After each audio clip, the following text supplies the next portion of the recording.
দেখুন, ভাঙড়ে আমি 2021 নির্বাচন হয়েছি।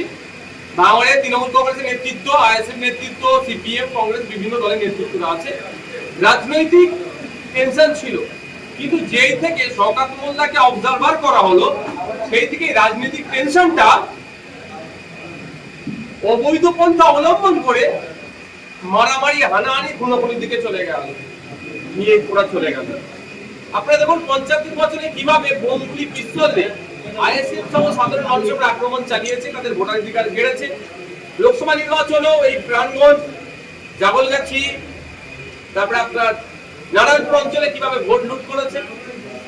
তারপরে আমরা কি দেখছি, গত 10 তারিখে ভাঙড়ের এক মানুষকে ফোন করলো, তার রাজনৈতিক পরিচয় আছে, সে তৃণমূল কংগ্রেসের একটা দায়িত্বশীল অঞ্চলে। কিন্তু প্রশ্ন, ফোন করার সাথে সাথে শওকত মোল্লা আইএসএফ কে দেখে দেওয়ার চেষ্টা করে, আইএসএফ করেছে আমার নামে।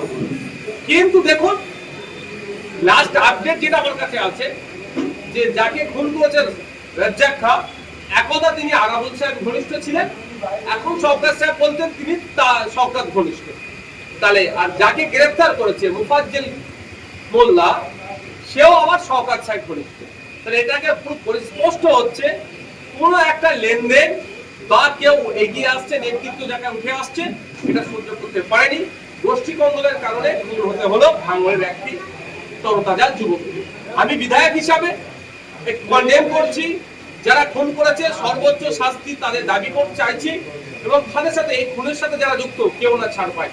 আমি ধন্যবাদ জানাবো পরিষ্কার তাদেরকে, যে সঠিকটা অন্তত রূপটা ধরতে পেরেছে, যে এর সাথে কারা যুক্ত। আমি এটাও বলছি, ক্যামেরায় রেকর্ড করে রাখুন, আগামী দিনে যদি সঠিক তদন্ত হয়, শওকত সাহেব এসে যে ওই রাজ্জাক খান মৃতদেহের সামনে দাঁড়িয়ে অনেক গল্প শোনাচ্ছিলেন না, আমাদের নামে অনেক উৎসাহ করছিলেন না, রাইট সাইড, লেফট সাইড, আগে পিছনে যারা দাঁড়িয়ে ছিল, ছবি যাদের এসছে, হয়তো সঠিক তদন্ত করলে ওদের মধ্যে অনেকে উপস্থিত আছে ওই খুনের সাথে। কারণ যে মোফাজ্জল মোল্লাকে গ্রেফতার করেছে, সেই মোফাজ্জল মোল্লা লাশের অদূরে এসে আবার দাঁড়িয়েছিল শওকত সাহেবের কাছে দাঁড়িয়ে, আমাদের সম্পর্কে অনেক, তাদের টিম অনেক মন্তব্য করলো। কিন্তু আমরা কি দেখতে পেলাম, যে কারা খুন করছে, খুন করছে তৃণমূল, খুন হচ্ছে তৃণমূল, আর দোষটা আইএসএফ এর উপর চাপিয়ে দেওয়ার চেষ্টা করছিল। তবে একটা কথা বলি আমি, এটা পলিটিক্যাল ক্রাইম করেছে, শুধু একটা মার্ডার নয়, এটা একটা ঢিলে একাধিক পাখি মারতে চেয়েছিল। একদিকে যেমন আরাবুলকে ছেড়ে চলে এসেছে, আরাবুলের কিছু ছেলের নামে মামলা দাও, আইএসএফ এর যেহেতু বিরোধী দল, মানে আইএসএফ প্রধান বিরোধী দল, আইএসএফ এর কিছু ছেলের নামে মামলা দাও, আর ওর পথের কাঁটাটাকেও সরিয়ে দাও। মানে এক ঢিলে এতটা ফাঁকি মারতে চেয়েছিল। তবে একটা কথা বলে রাখি, আমি যতটুকু খবর পাচ্ছি, এটা একদম ওপর থেকে, সিপি স্যারের ওপর থেকে নাকি এটা তদারকি হচ্ছে। He is very much intelligent, আমরা জানি। আমি আশা করবো সঠিক উদ্ঘাটন হবে, যারা যে বা যারা যুক্ত সর্বোচ্চ শাস্তি পাবে। রাজ্জাক খান মার্ডার হওয়ার পরে বেশ যেভাবে গ্রেফতারের ঢিলেমি চলছে, এটাকে আপনি কত সময়? দেখুন, আমি একটা কথা বলি, এটা ইনভেস্টিগেশনের part. I am not IO investigation officer, আমি পুলিশ পার্সনের কেউ নয়, আমি আইনসভার সদস্য। আমি চাইবো সঠিকটা হোক। যদি ধীরে চলেও সঠিকটা উদ্ঘাটন হয়েছে, একটা তো রুট পাওয়া গিয়েছে, যে কে যুক্ত আর কেন খুনটা হয়েছে, কে যুক্ত পাওয়া গেছে, বা কেন খুনটা হয়েছে, আর কারা কারা যুক্ত, কারা আগে খুনটা করতে বলেছে, এগুলো বাকি আছে। আমি আশা করবো এরপরে স্মুথলি হবে, গতিতে হবে, রুট খুঁজে পেয়ে গিয়েছে। আপনি ভাঙড়ের বিধান, সেই বিধানসভার মধ্যে রাজ্জাক খান বাসিন্দা, তিনি হয়তো একটা রাজনৈতিক দল করতে পারে, তো সেই জায়গায় রাজ্জাকের ফ্যামিলি কাছে যাবে কি, রাজ্জাকের সহযোগী জানাবে? দেখুন, আমি সত্যিকারের বলছি, একজন ভাঙড়ের বিধায়ক হিসাবে বলছি, আমি প্রচন্ড মর্মাহত। ওর স্ত্রীর ভিডিওটা নিশ্চিতভাবে আপনারা দেখেছেন, দুটো ছোট ছোট বাচ্চা আছে, বিরোধী দল করতে পারে, আমার তুমুলাতে সমালোচনা করেছে, স্টেজে আমাকে ধুয়ে দিয়েছে। দিনের শেষে সে ভাঙড়ের একজন ভোটার, আমি কোনোদিন তার মৃত্যুতে খুশি হতে পারবো না, আমার ওই রুচি নেই। আমি আমার কর্মীদেরকে যতটা ভালোবাসি, ঠিক ভোটারদেরকেও ভাঙড়ে অতটাই ভালোবাসি। সে আমার তুমুল সমালোচনা করলো। আমি একটা কথা বলি, যারা খুন করেছে আমি তাদেরকে শান্তিপূর্ণ ঘুমোতে দেবো না। পরিবারের সাথে যোগাযোগ আমার হচ্ছে, পরিবারেরও কিছু বাধ্যবাধকতা থাকছে, ফলে আমি সবটা পাবলিক রুমে ডিসক্লোজ করবো না। আমি চাই এর বিচার হোক। যদি কেউ ঢিলেমি করে, কাউকে যদি বাঁচাবার চেষ্টা হয়, আর কাউকে যদি মিথ্যা ভাবে এর সাথে যুক্ত করা হয়, দেখুন একটা কথা বলে দিই, বাঁচবার জায়গা নাই। একজন গ্রেফতার হয়েছে মানে এই মামলাটা আমি দরকার লাগলে চালিয়ে নিয়ে যাব, ওকে বাঁচাবার চেষ্টা হলো, মামলা সিবিআই যাবে প্রয়োজনে।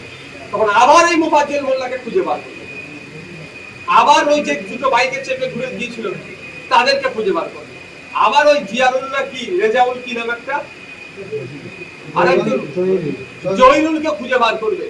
এবং শুধু তাই নয়, আমি এটা বলে যাচ্ছি আপনাদের ক্যামেরার মাধ্যমে, এই মোফাজ্জল মোল্লা পেশাদার একজন খুনি। এই মোফাজ্জল মোল্লার গুলি ছুড়াতে আমার চালতা বিদিয়া নামের একটা ছেলের লোকের পা নষ্ট হচ্ছে, একাধিক লোক গুলিবিদ্ধ হয়েছে এর জন্য। 2009 সালে খুন হয়েছে এই মোফাজ্জল মোল্লা তার সাথে একটা পেশাদার কিলার, একে সেন্টার শওকত মোল্লা দেয় সবসময়।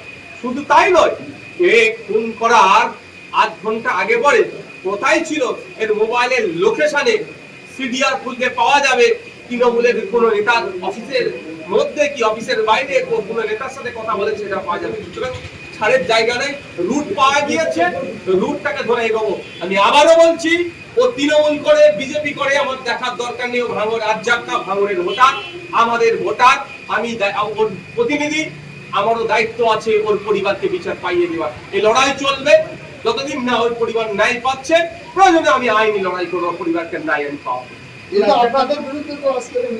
দেখুন এটাই তো প্রশ্ন, মূল্য তৃণমূলের সমর্থক, আর মূল্য তৃণমূলের নেতা, মাল্য তৃণমূলের নেতা, তাহলে বিচারটা কাকে চাইবে আর কাকে দোষী করবে, এরকম এটাকে ধামা চাপা দেওয়ার চেষ্টা হচ্ছে।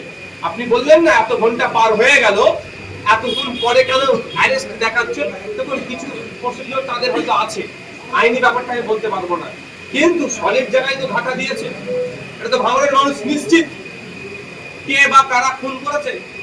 আনঅফিশিয়ালি আমরা বলছিলাম, কিন্তু এবার অফিশিয়ালি বলতে পারছি যে তৃণমূলের নেতা খুন হয়েছে আর তৃণমূলের নেতারাই খুন করেছে। এটা কারা কারা সংযুক্ত ছিল সেটাও তো টাইম লাগবে। যদি তৃণমূল মেরেছে এবং তৃণমূল মরেছে, সেই জায়গায় আমরা দেখতে পাচ্ছি যে আব্বাস সিদ্দিকী বাবা মা তুলে লড়াই।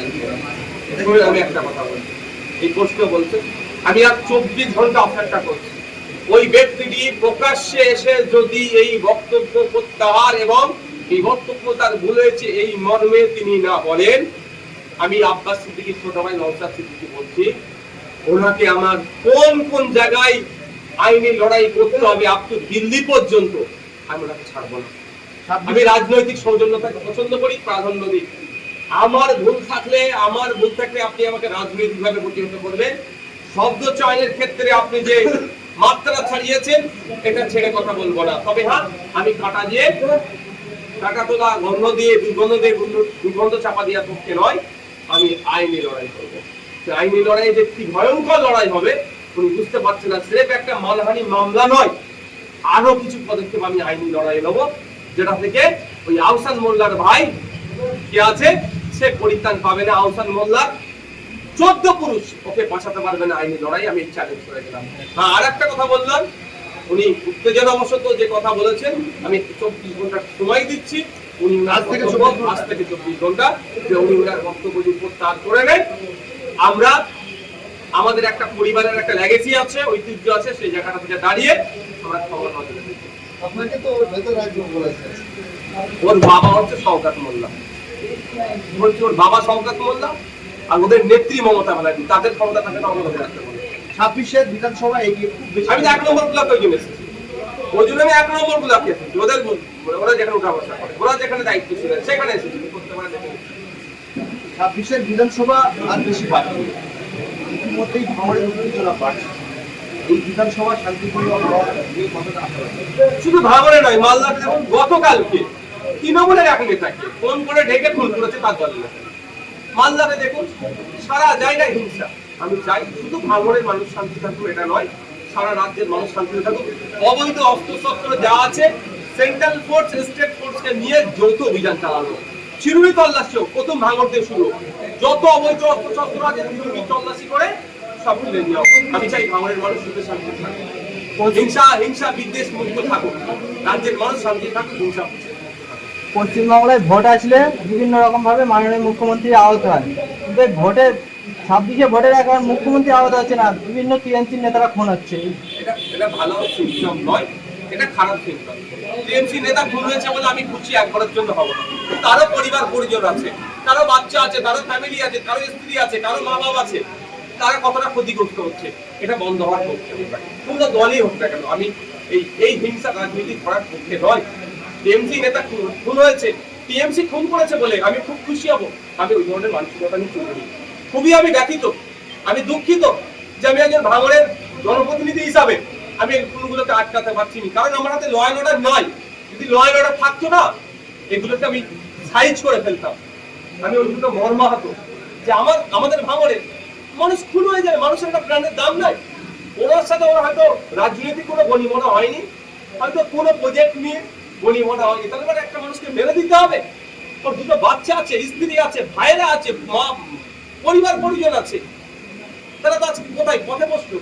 শতাব্দীরা বলছেন যে আমি সৌজন্য রাজনীতি করছি, তাহলে ওনারা যেরকম ময়নাতদন্ত মোল্লার করে আমাদের 70 জনের মামলা দিয়েছে, আমরা এখানে 70 জনের দিতে পারি। আমি একটা কথা বলি, সমাজ মোল্লাকে বলবেন কেন দিতে হবে না? ওনার ফ্যামিলি আছে, স্ত্রী আছে, দাদারা আছে, মামলা কিভাবে করতে হয় বলা ভালো যাবে, কার নামে দিতে হবে না দিতে হবে,